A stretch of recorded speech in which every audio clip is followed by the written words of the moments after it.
Hostiles inbound. Count 5. Range 50 kilometers from your north. Identity? MiG-29s. Korean People's Army Air Force. Set priority free. Understood.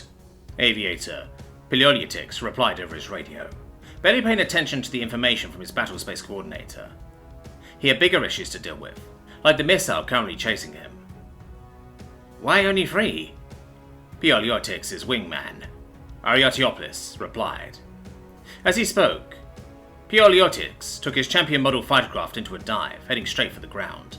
The human missile closing in on him, unsurprisingly, did not struggle with this concept, and turned after him, playing a miss-a-winner mutual race to the ground below. Hostiles launched from the Suchon Air Base, currently under assault by 1077th Armoured. 1077th smashed 3 of the jets with small arms and tank weaponry. Piliolytics' dive continued, him noting another fighter craft exploding mid-air, victim of a human missile. The airspace here was rapidly getting so cluttered that it was getting easier and easier for the human aircraft to score kills without their targets even noticing. And that was a terrible thing. There was something Hecatian combat pilots had not needed to fear for decades. Wow, a runway takeoff in the middle of a battle. These guys are insane. Ariotiopoulos' reply came as Piliolytics was getting extremely close to the outskirts of the city below, a place the locals called Pyongyang.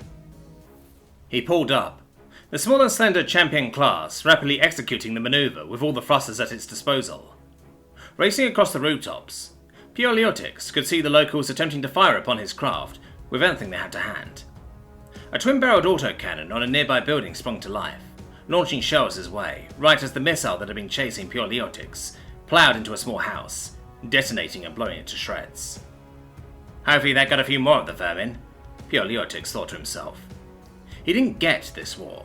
What was the point of taking this abysmal world with all its awful people? All this trouble too. Not worth it at all.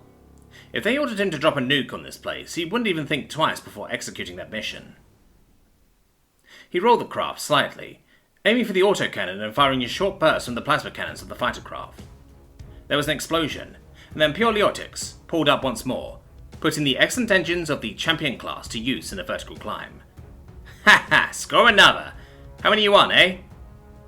Ariotiopoulos yelled on the radio. Piliolytics did not immediately reply, instead selecting a South Korean F5 his plane informed him was not being targeted by anyone right now, and launching a missile. Off it sped, quickly closing the distance until there was a fireball off in the distance. 4, Piliolytics replied. This was one hell of a melee, planes flying left and right. As he leveled out and began to turn to link up with his wingman once more, a human jet rocketed past, a South Korean. Why exactly did the humans insist on randomly splitting their nations? F-16, according to the internal database. His wings were empty of weapons, but the F-16 pressed on, throwing a long burst from its gun at Ariotiopoulos. Explosions rippled across the frame of the fighter craft, causing it to rock horrendously. Help! Help! Help! I'm under... The transmission was cut off, as the bullets sprayed across the cockpit area, where Hecatian pilots were laid down, feet positioned at the nose, their view of the outside world provided by cameras and the screen projected onto their visor. The champion quickly began to fall out of the sky, heading straight down at great speed. Ariotiopoulos! Piliolytics yelled, chasing the F-16. His pilot was clearly gunning the engine to his maximum, fleeing southwards to safer territory. Piliolytics checked his loadout, deciding what to use now. Missiles would be a waste. This craft clearly was out of all useful weaponry and could only flee. No, he had to go personal today. As Piliolytics increased power to the engines, he saw as Ariotiopoulos' jet ploughed into the ground, its reactor detonating as it burrowed into the grass. There was a light explosion, bits and pieces of the jet flying into the air. Hostiles inbound. Count 4. Range... Piliolytics mentally muted the radio, unwilling to listen to more pronunciations of incoming doom. He nailed his focus, selecting the best possible spot to hit Ariotiopoulos' killer. The tail, so he would crash like his victim, or the cockpit to eliminate him before he could eject. Choices, choices. Luckily for Piliolytics, he still had enough sense to pay attention to the missile warnings. 4 missiles came screaming in, so fast and so close that it almost was too late for Piliolytics.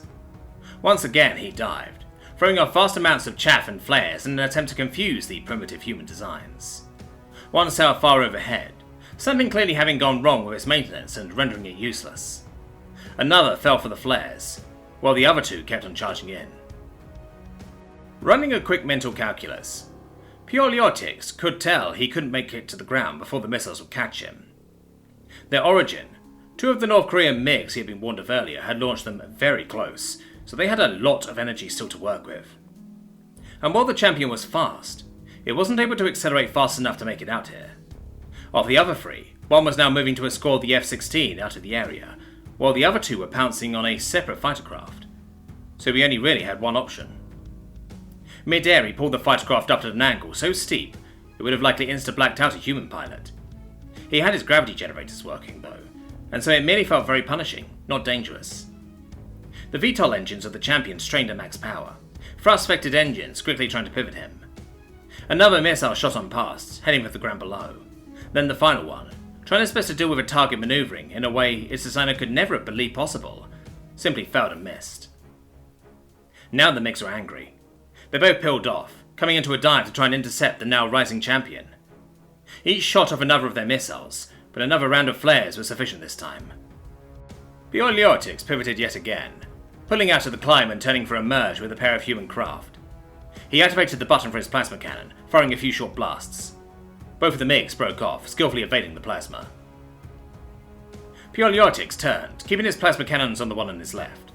Another blast, then another, before the weapon unexpectedly cut out. A quick glance at his ship diagnostics revealed why. In his haste to pull up, the craft had looked for any spare power to give to the engines, and had selected his plasma cannon as not particularly necessary in the moment. Unfortunately, his capacitors had thus been short of energy, and he was now unable to fire. The MiG kept maneuvering, the human pilot clearly not yet catching on that something was wrong. Pioleotix quickly manipulated his power settings, diverting the fighter craft's reactor's energy towards his plasma cannons. In just a second, he had enough power to fire again, and so he did, expertly placing a shot onto the tail of the MiG. Its back half exploded in a fireball, the pilot almost immediately realizing he was screwed and ejecting. If I'd gotten that a second earlier, I could have cooked that bastard. The other MiG was now on his tail, and it unleashed its final missile. Too late, Pioleotix heard the warning, and barely managed to turn to survive, the missile detonating and spraying his fighter craft with shrapnel. In an instant, he lost half his power, much of his control authority, and all control over his remaining missiles. It was a testament to the brilliance of Hectatian designers that he was still flying, and could in theory still fight with his plasma cannon. Pioleotix began to flee for home, putting all his remaining power into the engines and speeding back to base. He suspected he was not going to make it intact, but at the very least he would be able to make sure his crash landing was less of a crash, and was in his size lines. He watched on his radar plot as the MiG continued to give chase, the pilot clearly having the opportunity to shoot. Yet he didn't. How curious, perhaps his gun had jammed. As if to confirm their theory, the jet broke off, heading to link up with his comrades, as they downed the other fighter craft they had been tangling with. Then a new warning joined the cacophony of alarms. Pioleotix looked over, seeing the source to be a new target on his radio. It was a missile, inbound fast. His computer told him it was from an American FA-18, one of the 4 that had arrived into the battlefield minutes ago. In the second he had remaining, the only thought that passed through Pioleotix's head was that he should never have allowed himself to be tricked by these barely sapient locals. Then the missile's proximity warhead went off, showering his craft with shrapnel. One particular chunk went through his head, instantly killing him. Then another set of his missiles, and he exploded in mid-air. Several hours later, an outline of his craft would be painted onto 2 separate jets. A few years later, the MiG-29 pilot and the FA-18 pilot would meet, and become firm friends, despite never quite agreeing who got the final claim.